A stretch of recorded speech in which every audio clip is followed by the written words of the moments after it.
Rahman is making a wheel using spokes. Rahman spokes use ചെയ്തിട്ട് wheel ഉണ്ടാക്കുന്നു. He wants to fix equal spokes in such a way that the angle between any pair of consecutive spokes are equal. അപ്പോൾ ഈ spokes വെച്ച് ഈ wheel ഉണ്ടാക്കുമ്പോൾ അതിൻ്റെ കോൺസിക്യൂട്ടീവായിട്ട് വരുന്ന സ്പോക്സിൻ്റെ between വരുന്ന ആംഗിൾ എന്തായിരിക്കും? എപ്പോഴും ഈക്വൽ ആയിരിക്കും. ഇവിടെ നോക്കിയേ, ഈ ഒരു വീല് ഇവിടെ 3 സ്പോക്സ് യൂസ് ചെയ്തിട്ടാണ് ഉണ്ടാക്കിയിരിക്കുന്നത്. അപ്പോൾ ഇതിൻ്റെ ഈ 2 സ്പോക്സിൻ്റെ ബിറ്റ്വീൻ വരുന്ന ഈ ആംഗിളും ഈ 2 പെയറിൻ്റെ ബിറ്റ്വീൻ വരുന്ന ഈ ആംഗിളും എന്തായിരിക്കും? ഈക്വൽ ആയിരിക്കും. അപ്പോൾ ഇത് രണ്ടും ഈക്വൽ ആയിരിക്കും. അങ്ങനെ ഈ 3 ആംഗിൾസും എന്തായിരിക്കും? ഈക്വൽ ആയിരിക്കും. ഇവിടെ ടോട്ടൽ 3 + 3 6 സ്പോക്സ് യൂസ് ചെയ്തിട്ടാണ് വീൽ ഉണ്ടാക്കിയിരിക്കുന്നത്. അപ്പോൾ ഇതിൻ്റെ ബിറ്റ്വീൻ വരുന്ന ഈ ഓരോ ആംഗിളും എന്തായിരിക്കും? ഈക്വൽ ആയിരിക്കും. അതിൻ്റെ മീനിങ് ഈ 2 സ്പോക്സുകൾക്ക് ബിറ്റ്വീൻ വരുന്ന എല്ലാ ആംഗിൾസും എന്തായിരിക്കും? ഈക്വൽ ആയിരിക്കും. ഇവിടെ 8 സ്പോക്സ് യൂസ് ചെയ്തിട്ടാണ് വീൽ ഉണ്ടാക്കിയിരിക്കുന്നത്. ഇതിൻ്റെയും ഈ ആംഗിൾസ് എല്ലാം എന്തായിരിക്കും? ഈക്വൽ ആയിരിക്കും. Help him by completing the following table. ഇവിടെ നമുക്കൊരു ടേബിൾ തന്നിട്ടുണ്ട്. ഈ ടേബിൾ കംപ്ലീറ്റ് ചെയ്യാൻ വേണ്ടി എന്ത് ചെയ്യണം? നമ്മൾ റഹ്മാനെ ഹെൽപ്പ് ചെയ്യണം. അപ്പോൾ ഇവിടെ 90 ഡിഗ്രി, ഇവിടെ 60 ഡിഗ്രിയാണ് കേട്ടോ. ബാക്കി 3 നമ്മൾ കണ്ടുപിടിക്കണം. അപ്പം ഇവിടെ 4 സ്പോക്സ് ആണ് നമുക്ക് തന്നിട്ടുള്ളതെങ്കിൽ അതിൻ്റെ ബിറ്റ്വീൻ വരുന്ന ആംഗിൾ 90 ഡിഗ്രി ആയിരിക്കും. അപ്പോൾ നോക്കിയേ, ഇങ്ങനെ 4 സ്പോക്സ് നമുക്ക് ഇങ്ങനെ കൊടുക്കാം അല്ലേ? ഇങ്ങനെ കൊടുക്കാം. അപ്പോൾ ഇങ്ങനെ 4 സ്പോക്സ് കൊടുക്കുമ്പം ഈ ബിറ്റ്വീൻ വരുന്ന ഈ ഓരോ ആംഗിളും എന്തായിരിക്കും? 90 ഡിഗ്രി ആയിരിക്കും. പിന്നെ 6 ആണെങ്കിൽ ബിറ്റ്വീൻ വരുന്ന ആംഗിൾ എത്രയാണ്? 60 ആണ് എന്ന് ഇവിടെ പറഞ്ഞിട്ടുണ്ട് അല്ലേ? അപ്പോൾ 1 2 3 4 5 6 ഇത് ഓരോ ആംഗിളും 60 ഡിഗ്രി ആയിരിക്കും. അതെങ്ങനെയാണ് വരുന്നത്? നമുക്കറിയാം, ഒരു സർക്കിളിൻ്റെ ആംഗിൾ എന്ന് പറയുന്നത് എത്രയാണ്? 360 ഡിഗ്രി ആണ് എന്ന് നമുക്കറിയാം അല്ലേ? അതായത് ടോട്ടൽ ആംഗിൾ 360 ഡിഗ്രി ആണ്. അപ്പോൾ എത്ര സ്പോക്സ് യൂസ് ചെയ്യുന്നുണ്ടോ ആ സ്പോക്സിൻ്റെ നമ്പർ കൊണ്ട് ഈ 360 ഡിവൈഡ് ചെയ്ത് കഴിഞ്ഞാൽ നമുക്ക് എന്ത് കിട്ടും? എത്ര ആംഗിൾ ആണ് എന്നുള്ളത് നമുക്കിവിടെ കിട്ടും.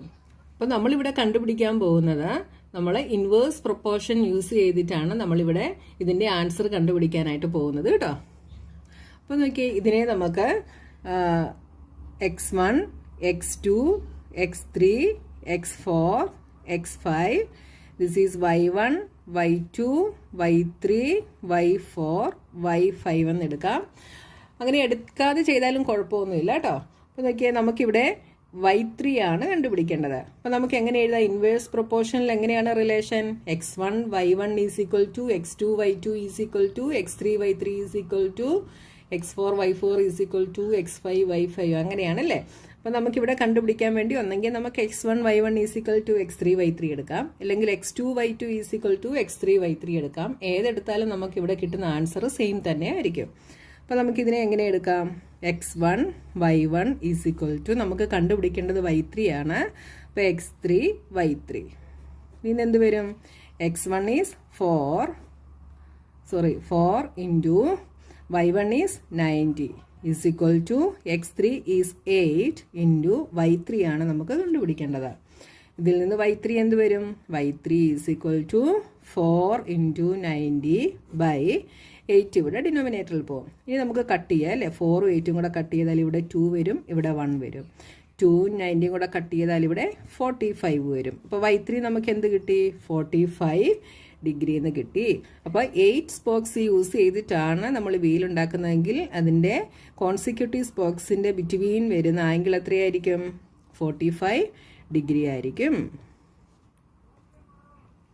ഇനി നോക്കിയേ, അടുത്ത് നമുക്ക് y4 കണ്ടുപിടിക്കണം. അപ്പോൾ x1 y1 is equal to x4 y4. ഇതിൽ നിന്ന് x1 is 4 y1 is 90 is equal to x4 is 10 into y4 നമുക്ക് കണ്ടുപിടിക്കണം. എന്ത് വരും? y4 is 4 into 90 by 10. ഈ 0 കൂടെ കട്ട് ചെയ്തു. 9 ഇൻറ്റു 4 36. അപ്പോൾ 10 സ്പോക്സ് യൂസ് ചെയ്തിട്ടാണെങ്കിൽ ആംഗിൾ എത്രയായിരിക്കും?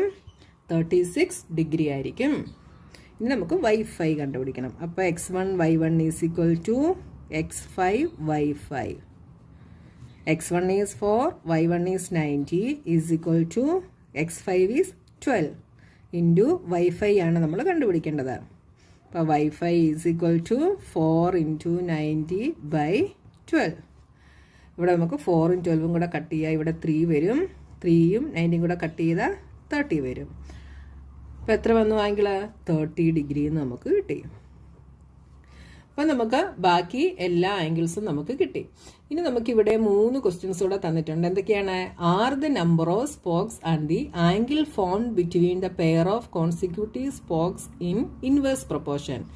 അപ്പോൾ നമുക്ക് തന്നിരിക്കുന്ന ഈ നമ്പർ ഓഫ് സ്പോക്സും angle between a pair of consecutive സ്പോക്സും ഇൻവേഴ്സ് പ്രൊപ്പോർഷനിലാണോ എന്നാണ് നമ്മളോട് ചോദിച്ചിരിക്കുന്നത്. ഇൻവേഴ്സ് പ്രൊപ്പോർഷനിലാണോ? ഇൻവേഴ്സ് പ്രൊപ്പോർഷനിലാണെങ്കിൽ എന്താണ് സംഭവിക്കുന്നത്? ഒരെണ്ണം ഇൻക്രീസ് ആകുമ്പം അടുത്തത് ഡിക്രീസ് ആവും അല്ലേ? ഇവിടെ നോക്കിയേ, ഇവിടെ നമ്പർ ഓഫ് സ്പോക്സ് ഇൻക്രീസ് ചെയ്തിരിക്കുകയാണ്. 4, 6, 8, 10, 12 അങ്ങനെ ഇൻക്രീസ് ചെയ്തിരിക്കുകയാണ് അല്ലേ? അപ്പോൾ ഇതിലെ ആംഗിൾ ഇവിടെ എന്താണ് ചെയ്തിരിക്കുന്നത്? നോക്കിയേ, 90, 60, 45, 36, 30 ഇവിടെ ഡിക്രീസ് ആകുകയാണ് ചെയ്തിരിക്കുന്നത്. അപ്പം നമ്പർ ഓഫ് സ്പോക്സ് ഇൻക്രീസ് ആയപ്പോൾ ആംഗിൾ എന്തായി? ഡിക്രീസ് ആയി. അതേപോലെ ഇൻവേഴ്സ് പ്രൊപ്പോർഷനിലാണെങ്കിൽ നമ്മുടെ റിലേഷൻ എന്താണ്? XY is equal to K. അതായത് ആദ്യത്തെ x1ഉം y1ഉം, അതായത് 4 into 90 ചെയ്താൽ നമുക്ക് 360 കിട്ടും. 6 into 60 ചെയ്താലും 360 കിട്ടും. 8 into 45 ചെയ്താലും 360 കിട്ടും. 10 into 36 ചെയ്താലും 360 കിട്ടും. 12 into 30 ചെയ്താലും നമുക്ക് 360 കിട്ടും. അപ്പോൾ ഇൻവേഴ്സ് പ്രൊപ്പോർഷനിലാണെങ്കിൽ x into y എന്ന് പറയുന്നത് എന്തായിരിക്കും? കോൺസ്റ്റൻറ്റ് വാല്യൂ ആയിരിക്കും. അതുകൊണ്ട് ഇത് ഇൻവേഴ്സ് പ്രൊപ്പോർഷനിലാണ് എന്ന് നമുക്ക് പറയാം. അപ്പോൾ ഫസ്റ്റ് ക്വസ്റ്റിൻ്റെ ആൻസർ നമുക്ക് എന്ത് എഴുതാം? യെസ് എന്ന് എഴുതാം. Yes, the number of spokes and the angle formed between the pair of consecutive spokes are in inverse proportion. Yes, നിങ്ങൾ എഴുതുമ്പം ക്വസ്റ്റ്യനിൽ തന്നേക്കുന്ന പോലെ എഴുതണം. ഞാനിവിടെ they are in inverse proportion എന്നേ എഴുതുന്നുള്ളൂ കേട്ടോ. They are in inverse proportion. അടുത്ത ക്വസ്റ്റ്യൻ എന്താണ്? രണ്ടാമത്തെ question, calculate the angle between a pair of consecutive spokes on A wheel with 15 spokes. അപ്പോൾ 15 സ്പോക്സ് യൂസ് ചെയ്തിട്ട് ഒരു വീല് ഉണ്ടാക്കുമ്പോൾ അതിൻ്റെ ബിറ്റ്വീൻ വരുന്ന, അതായത് പെയർ ഓഫ് കോൺസിക്യൂട്ടീവ് സ്പോക്സിന് ബിറ്റ്വീൻ വരുന്ന ആംഗിൾ നമ്മൾ കാൽക്കുലേറ്റ് ചെയ്യണം. നമുക്ക് കാൽക്കുലേറ്റ് ചെയ്യാൻ ഈസിയാണ് അല്ലേ? എങ്ങനെ കാൽക്കുലേറ്റ് ചെയ്യാം? ഇവിടെ ഇത് നമുക്ക് ഇൻവേഴ്സ് പ്രൊപ്പോർഷനിലാണെന്ന് നമുക്ക് കിട്ടിയല്ലേ? പിന്നെ നമുക്ക് 15 സ്പോക്സ് യൂസ് ചെയ്തിട്ടുള്ള കണ്ടുപിടിക്കുമ്പം ഇനി നമ്മളിവിടെ 15 എന്ന് കൊടുത്തു കഴിഞ്ഞാൽ നമ്മുടെ ആംഗിൾ എന്തായിരിക്കും? 13ലും കുറവായിരിക്കും നമുക്ക് കിട്ടുന്നത്. അപ്പോൾ ഇൻവേഴ്സ് പ്രൊപ്പോർഷനിലായതുകൊണ്ട് നമുക്ക് എങ്ങനെ എഴുതാം? x1 y1 is equal to 15. നമുക്ക് ഇതിനെ നമുക്ക് എന്തായിട്ട് എടുക്കാം? ഇതിനെ നമുക്കിവിടെ y6 ആയിട്ട് എടുക്കാം കേട്ടോ. ഇല്ലെങ്കിൽ x ആയിട്ട് എടുക്കാം. നിങ്ങൾക്ക് ഇഷ്ടമുള്ള എന്ത് വേണമെങ്കിലും വേരിയബിൾ എടുക്കാം കേട്ടോ. ഇവിടെ നമുക്ക് let the angle between a pair of consecutive spokes on a wheel with 15 spokes be y6. നമ്മളിവിടെ y5 വരെ എടുത്തിട്ടുണ്ട്. അതുകൊണ്ടാണ് ഞാനിവിടെ y6 എന്ന് എടുത്തത് കേട്ടോ. അപ്പോൾ x1 y1 is equal to നമ്മുടെ x6 എന്താണ്? x6 ആണ് 15 എന്ന് പറയുന്നത് അല്ലേ? 15 ഇൻറ്റു y6. ഇവിടെ നമുക്ക് 15 ആണ് കണ്ടുപിടിക്കേണ്ടത്. 15ൻ്റെതാണ് കണ്ടുപിടിക്കേണ്ടത്. ഇത് y6, ഇത് x6. എന്ത് വരും? 4 into 90 is equal to 15 into y6. ഇതിൽ നിന്ന് y6 എന്താണ്? y6 is equal to 4 into 90 by 15. 15 into എത്ര ചെയ്താലാണ് 90 കിട്ടുന്നത്? 15 ഇൻറ്റു 6 ചെയ്താൽ 90 ആണ്. 6 ഇൻറ്റു 4 24 ഡിഗ്രി. അപ്പോൾ നമുക്ക് ആംഗിൾ എന്ത് കിട്ടി? 24 ഡിഗ്രി എന്ന് കിട്ടി. Hence the angle between a pair of consecutive spokes on A wheel with 15 spokes is 24 degree. ഇത് 24 ഡിഗ്രി എന്ന് കിട്ടി.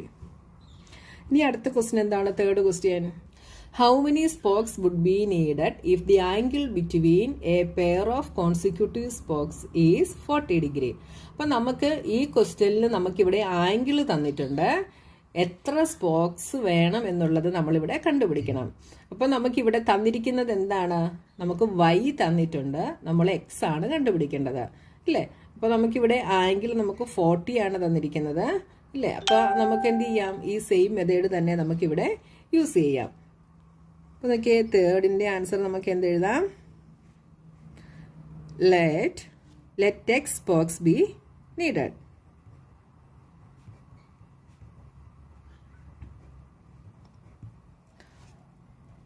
അപ്പോൾ ഇത് ഇൻവേഴ്സ് പ്രൊപ്പോർഷനിലാണ് എന്ന് നമ്മൾ കണ്ടു. അതുകൊണ്ട് നമുക്ക് എന്ത് എഴുതാം? x1 y1 is equal to x into angle നമുക്ക് തന്നിട്ടുണ്ട് എത്രയാണ്? 40 ഡിഗ്രി. അപ്പോൾ എക്സ് ഇൻറ്റു 40 ഡിഗ്രി. ഇനി നിങ്ങൾക്ക് വേണമെങ്കിൽ ഇവിടെ x7 എന്ന് വേണമെങ്കിൽ എടുക്കാം. നമ്മൾ x6 വരെ എടുത്തായിരുന്നു. അപ്പോൾ x7 എന്ന് വേണമെങ്കിൽ എടുക്കാം കേട്ടോ. 4 into 90 is equal to x into 40 degree. ഇതിൽ നിന്ന് എക്സ് എന്ത് വരും? X is equal to 4 into 90 by 40. ഈ 0യും 0യും കട്ടായി, 4ഉം 4ഉം കട്ടായി. അപ്പോൾ എന്ത് കിട്ടി? എക്സ് ഈസ് ഈക്വൽ ടു 9 എന്ന് കിട്ടി. Hence 9 spokes would be needed. അപ്പോൾ 40 ആംഗിൾ വെച്ച് ആ 40 ആംഗിളുള്ള ഒരു വീല് ഉണ്ടാക്കാൻ വേണ്ടി എത്ര സ്പോക്സ് വേണം? 9 സ്പോക്സ് വേണം. മനസ്സിലായല്ലോ? അപ്പോൾ ഇത് കണ്ടുപിടിക്കാൻ വളരെ ഈസിയാണ്. നമുക്ക് ഇൻവേഴ്സ് പ്രൊപ്പോർഷനിലാണെങ്കിൽ ഈ ഒരു റിലേഷൻ നമുക്ക് യൂസ് ചെയ്യാം അല്ലേ? x1 y1 is equal to x2 y2 is equal to x3 y3 is equal to ആ ഒരു റിലേഷൻ നമുക്കിവിടെ യൂസ് ചെയ്യാനായിട്ട് സാധിക്കും. എന്താണ് കണ്ടുപിടിക്കേണ്ടതെന്നുള്ളത് മാത്രം നിങ്ങൾ നോക്കിയാൽ മതി. ഇവിടെ നമുക്ക് ആംഗിൾ ആയിരുന്നു കണ്ടുപിടിക്കേണ്ടത് സെക്കൻഡ് ക്വസ്റ്റ്യനിൽ. തേർഡ് ക്വസ്റ്റ്യൻ വന്നപ്പോൾ നമുക്ക് നമ്പർ ഓഫ് സ്പോക്സ് ആയിരുന്നു കണ്ടുപിടിക്കേണ്ടത്. ഏതാണെങ്കിലും നമുക്ക് ഈ സെയിം മെത്തേഡ് തന്നെ യൂസ് ചെയ്യാനായിട്ട് സാധിക്കും. അപ്പോൾ നമ്മുടെ ക്വസ്റ്റ്യൻ നമ്പർ 3 കഴിഞ്ഞു. ഇനി 4th ക്വസ്റ്റ്യനുമായി നമുക്ക് നെക്സ്റ്റ് വീഡിയോയിൽ കാണാം.